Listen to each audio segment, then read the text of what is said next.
Imagine living in one of the most expensive housing markets in the world and realizing that no matter what you do, you can't qualify for a mortgage, you can't afford to buy, and you can't even find an affordable place to rent. That's the reality facing millions of Canadians right now, especially here in Ontario.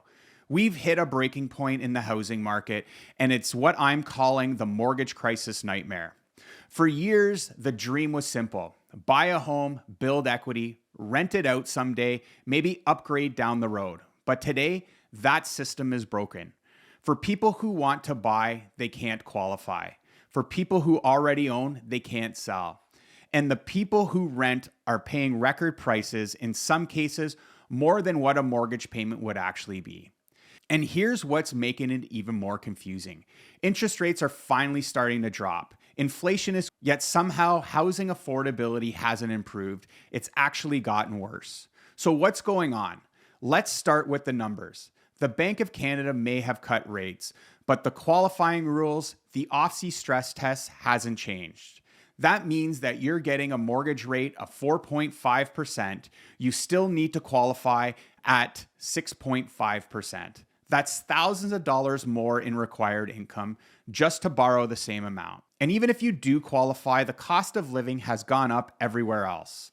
Food, gas, insurance, property taxes, all of that eats into the income that the bank uses to calculate how much you can actually borrow. So you might technically pass the test, but still not be able to afford the monthly payments.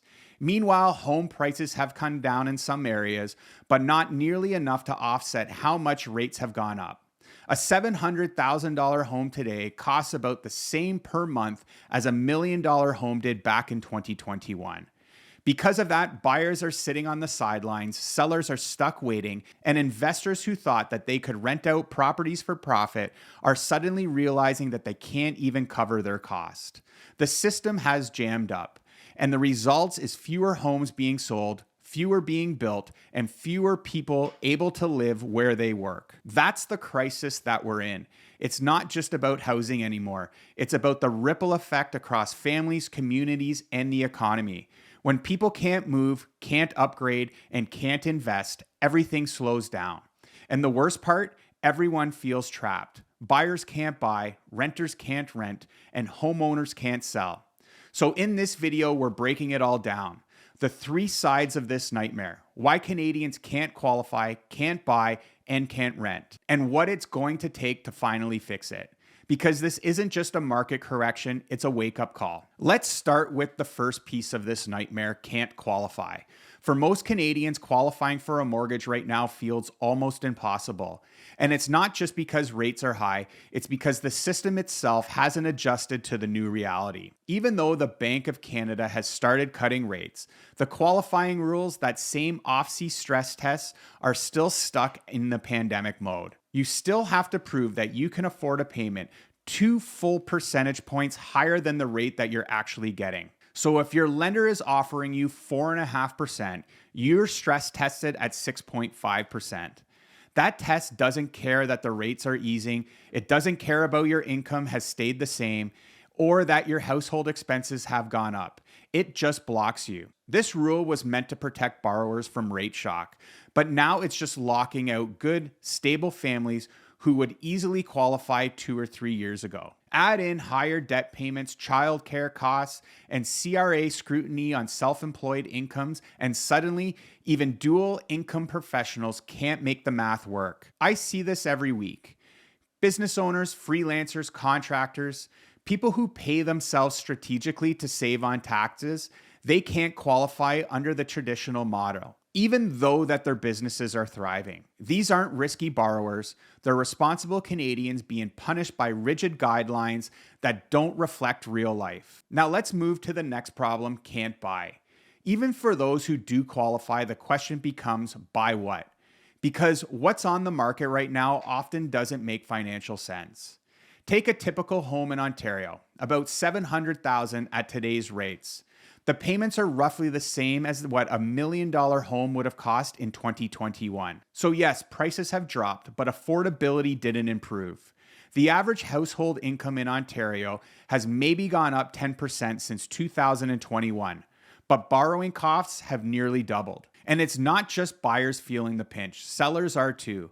Homes are sitting longer, price reductions are everywhere. Pre-construction buyers who signed at peak prices can't close. Some can't even get financing because the property is now worth less than what they purchased it for. Developers are pausing projects. Builders are walking away mid-construction because financing costs are too high and buyers are backing out. We're in a standoff. Sellers can't sell, and buyers don't want to catch the falling knife. Everyone's waiting for someone else to make the first move. And while all of this is happening, another group is quietly taking a massive hit: landlords. For years, being a landlord in Ontario was considered the safest, smartest investment. Buy a property, rent it out, and let time and appreciation do all of the work. But now, many landlords are losing money every single month. Yes, rents are high, but so are expenses. Mortgage renewals are coming in at 2 or 3 percentage points higher. Property taxes are up. Insurance is up. Maintenance costs are up as well. I had a client with a condo in Mississauga. In 2021, it cash flowed around $300 a month. Today, even after rising rents by legal maximums, that same unit is losing $400 a month. That's a $700 swing in the wrong direction every single month. Multiply that by 12 months, and that's roughly $8,500 a year completely gone. And this isn't rare. This is becoming normal across Ontario. Landlords are facing higher costs and tighter lending rules, and they try to refinance. OFSI makes it harder. If they try to sell, they're often losing equity. So what happens? Many are exiting the rental market completely, selling off properties, consolidating debt, or just walking away from real estate investing altogether. And the irony, that reduces supply even further, which drives rents even higher for everyone else. It's a vicious cycle. Tenants can't afford rising rents. Landlords can't afford to carry properties. And would-be buyers can't qualify to buy their own. Everyone is getting squeezed from a different direction. And it all is feeding into the same broken system. And it's not just numbers, it's real people.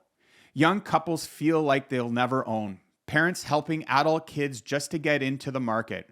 Retirees relying on rental income now draining savings to stay afloat. These are the stories that rarely make headlines, but they're the ones that are shaping Ontario's housing crisis. This isn't a temporary correction, it's structural. We've reached a point where policy, regulations, and economics have collided, and no one seems to have a clear plan forward. The governments are trying to boost supply, but builders can't afford to build. Banks are tightening lending rules at the exact moment that we need flexibility the most. And investors who used to help create new housing supply are backing away. So now we have fewer homes being built, higher borrowing costs, and more people competing for the same limited supply. That's the crisis.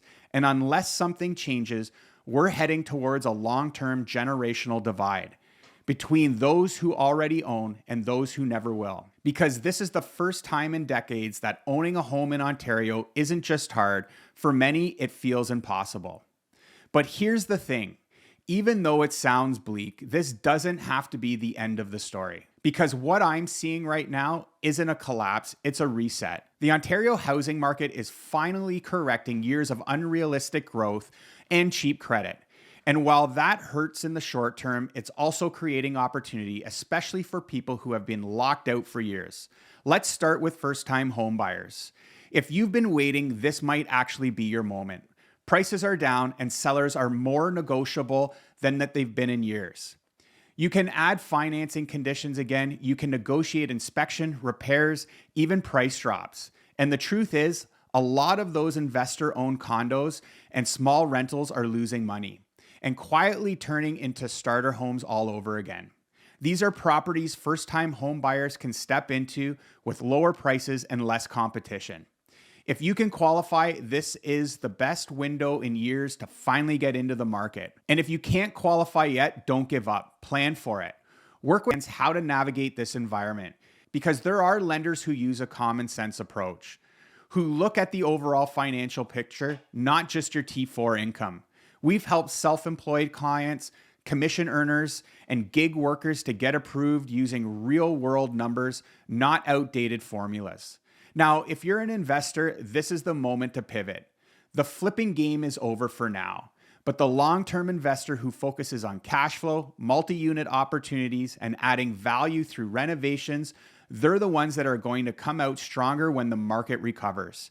If you're renewing or refinancing, it's time to review your portfolio and make sure every property still makes sense at today's rates. And for homeowners feeling the squeeze, don't wait until you're drowning. We're helping families restructure their mortgage, consolidate high interest thousands of dollars every single month in cash flow. That's money that can be used to rebuild savings, pay off debt, and breathe again. The bottom line, the Canadian dream isn't dead, it's just changing. This isn't about surviving the crisis, it's about adapting and what comes next. Because those who take action now will be the ones ready when the market returns. If you're feeling stuck, can't qualify, can't buy, can't rent, you're not alone. There are options, there are strategies, and there's always a way forward. If you want to talk through these situations and see what's possible, click the link below and book a free consultation with myself. It only takes 15 minutes, and it might be the step that you need to get into the market and solve your problem. And if you want to walk through your situation and see what's possible, please click the link below in the description or go to meetjustin.ca. It only takes 15 minutes, and it might be the step that changes everything for you. I'm Justin Chaussee. Thanks for watching. And if you found this video helpful, please like and subscribe so that we can continue to make more videos like this for people like you. Thanks for watching, and I'll see you in the next video.